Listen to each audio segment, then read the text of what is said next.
Fala galera, sejam bem-vindos ao ET Jus. Está começando o sétimo episódio da Lei número 11.101 e hoje nós vamos ao artigo 51 até o artigo 56. Mas antes de começarmos, não se esqueça da nossa formalidade, deixar o seu like, se inscrever no canal, ativar o sininho, pegar sua água, seu café, seu chá, seu chocolate e vamos lá. Seção 2 do pedido do processamento da recuperação judicial. Artigo 51. A petição inicial de recuperação judicial será instruída com: inciso 1. A exposição das causas concretas da situação patrimonial do devedor e das razões da crise econômico-financeira. Inciso 2. As demonstrações contábeis relativas aos 3 últimos exercícios sociais e as levantadas especialmente para instruir o pedido, confeccionadas com estrita observância da legislação societária aplicável e compostas obrigatoriamente de: a linha A, patrimônio, balanço patrimonial. A linha B, demonstração de resultados acumulados. A linha C, demonstração do resultado desde o último exercício social. A linha D, relatório gerencial de fluxo de caixa e de sua projeção. A linha E, descrição das sociedades de grupo societário, de fato de direito. Inciso 3. A relação nominal completa dos credores, sujeitos ou não à recuperação judicial, inclusive aqueles por obrigação de fazer ou de dar, com a indicação do endereço físico e eletrônico de cada um, a natureza, conforme estabelecido nos artigos 83 e 84 desta lei, e o valor atualizado do crédito, com a discriminação de sua origem e o regime dos vencimentos. Inciso 4. A relação integral dos empregados, em que constem as respectivas funções, salários, indenizações e outras parcelas a que têm direito, com o correspondente mês de competência e a discriminação dos valores pendentes de pagamento. Inciso 5. Certidão de regularidade do devedor no registro público de empresas, o ato constitutivo atualizado e as atas de nomeação dos atuais administradores. Inciso 6. A relação dos bens particulares dos sócios, controladores e dos administradores do devedor. Inciso 7. Os extratos atualizados das contas bancárias do devedor e de suas eventuais aplicações financeiras de qualquer modalidade, inclusive em fundos de investimento ou em bolsas de valores, emitidos pelas respectivas instituições financeiras. Inciso 8.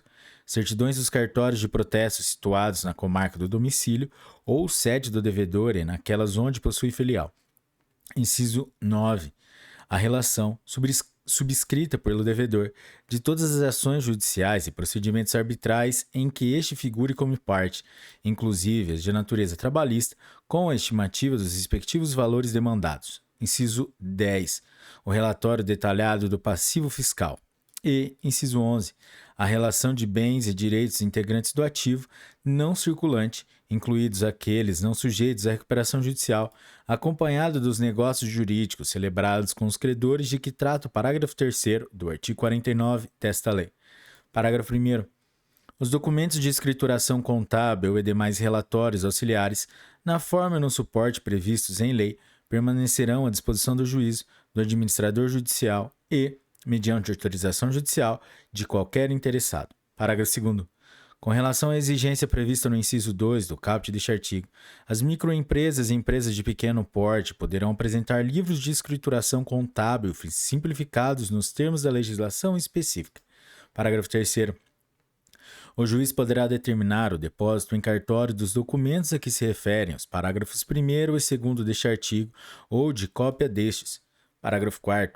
Na hipótese do ajuizamento da recuperação judicial ocorrer antes da data final de entrega do balanço correspondente ao exercício anterior, o devedor apresentará balanço prévio e juntará o balanço definitivo no prazo da lei societária aplicável.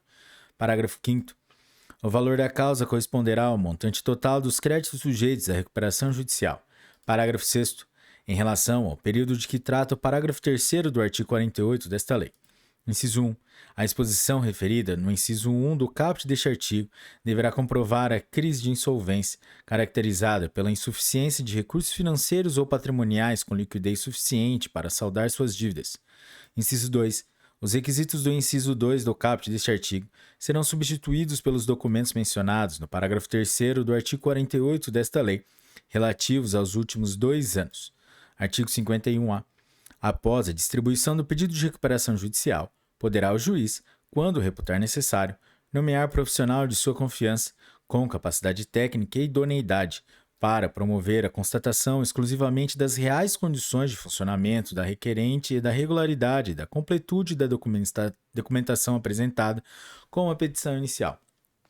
Parágrafo 1º. A remuneração do profissional de que trata o caput deste artigo deverá ser arbitrada posteriormente à apresentação do laudo e deverá considerar a complexidade do trabalho desenvolvido. Parágrafo 2º. O juiz deverá conceder o prazo máximo de 5 dias para que o profissional nomeado apresente laudo de constatação das reais condições de funcionamento do devedor e da regularidade documental. Parágrafo 3º. A constatação prévia será determinada sem que seja ouvida a outra parte e sem apresentação de quesitos de qualquer das partes, com a possibilidade de o juiz determinar a realização da diligência sem a prévia ciência do devedor, quando entender que esta poderá frustrar os seus objetivos. Parágrafo 4º. O devedor será intimado do resultado da constatação prévia concomitante à sua intimação da decisão que deferir ou indeferir o processamento da recuperação judicial ou que determinar a emenda da petição inicial e poderá impugná-la mediante interposição de recurso cabível. Parágrafo 5º. A constatação prévia consistirá, objetivamente, na verificação das reais condições do funcionamento da empresa e da regularidade documental, vedado ou indeferimento do processamento da recuperação judicial baseado na análise de viabilidade econômica do devedor. Parágrafo 6º. Caso a constatação prévia detecte indícios contundentes da realização fraudulenta de ação de recuperação judicial, o juiz poderá indeferir a petição inicial, sem prejuízo de oficiar ao Ministério Público para a tomada das providências criminais eventualmente cabíveis. Parágrafo 7º. Caso a constatação prévia demonstre que o principal estabelecimento do devedor não se situa na área de competência do juízo, o juiz deverá determinar a remessa dos autos, com urgência, ao juízo competente. Artigo 52. Estando em termos a documentação exigida no artigo 51 desta lei, o juiz deferirá o processamento da recuperação judicial e, no mesmo ato, inciso 1, nomeará o administrador judicial, observado o disposto no artigo 21 desta lei. Inciso 2.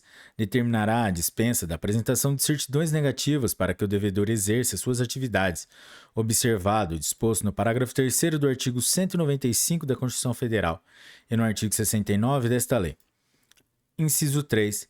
Ordenará a suspensão de todas as ações ou execuções contra o devedor, na forma do artigo 6º dessa lei, permanecendo os respectivos autos no juízo onde se processa, ressalvadas as ações previstas nos parágrafos 1º, 2º e 7º do artigo 6º desta lei e as relativas a créditos excetuados na forma dos parágrafos 3º e 4º do artigo 49 desta lei.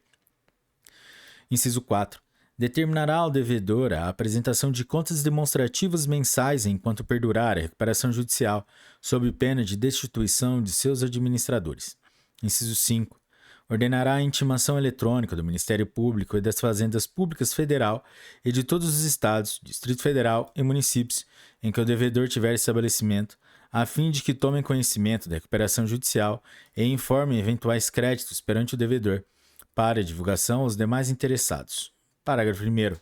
O juiz ordenará a expedição de edital para publicação no órgão oficial que conterá: inciso 1. O resumo do pedido do devedor e da decisão que defere o processamento da recuperação judicial. Inciso 2. A relação nominal de credores, em que se discrimine o valor atualizado e a classificação de cada crédito. Inciso 3. A advertência acerca dos prazos para habilitação dos créditos, na forma do artigo 7º, parágrafo 1º desta lei, e para que os credores apresentem objeção ao plano de recuperação judicial apresentado pelo devedor nos termos do artigo 55 desta lei. Parágrafo 2º. Deferido o processamento da recuperação judicial, os credores poderão, a qualquer tempo, requerer a convocação de Assembleia Geral para a constituição do Comitê de Credores ou substituição de seus membros, observado o disposto no parágrafo 2º do artigo 36 dessa lei. Parágrafo 3º. No caso, inciso 3 do caput deste artigo, caberá ao devedor comunicar a suspensão aos juízos competentes. Parágrafo 4º. O devedor não poderá desistir do pedido de recuperação judicial após o deferimento de seu processamento, salvo se obtiver aprovação da desistência na Assembleia Geral de Credores. Seção 3 do Plano de Recuperação Judicial. Artigo 53. O plano de recuperação será apresentado pelo devedor em juízo no prazo improrrogável de 60 dias da publicação da decisão que deferir o processamento da recuperação judicial, sob pena de convolução em falência, e deverá conter: inciso 1. Discriminação pormenorizada dos meios de recuperação a serem empregados, conforme o artigo 50 desta lei, e seu resumo. Inciso 2. Demonstração de sua viabilidade econômica. E, inciso 3, laudo econômico-financeiro e de avaliação dos bens e ativos do devedor, subscrito por profissional legalmente habilitado ou empresa especializada. Parágrafo único. O juiz ordenará a publicação de edital contendo aviso aos credores sobre o recebimento do plano de recuperação e fixando o prazo para manifestação de eventuais objeções, observado o artigo 55 desta lei. Artigo 54.